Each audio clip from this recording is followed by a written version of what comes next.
Aziz dostlar, bu əlimdəkilər nədir? Bilmək sizin də xahiş edən bu video axıra qədər izləyin. Deməli dostlar, bax bir çox müştərilər şəxsən mənə özümə dəfələrlə zəng ediblər, yaxın olduğum müştərilərdə.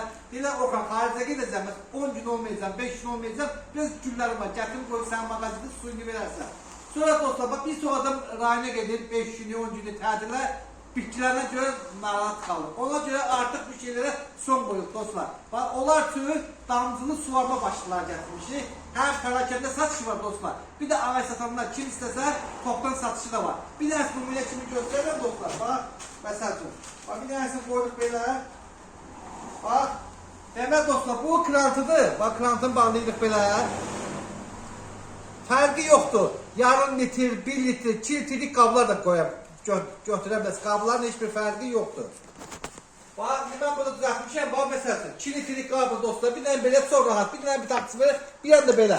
Vəssalam. Bax, buradan krantını tənzimləyirsiniz. İstəyirsiniz, az gəlsin, çox gəlsin. Bax, damız gəlsin. Görsünlər damız vurdu. Bir dənə belə dipçənin dibinə qoyuruq, əziz dostlar. Bax, belə. Bu vəziyyətdə. Bax, xırda xaxalo bu su göstər.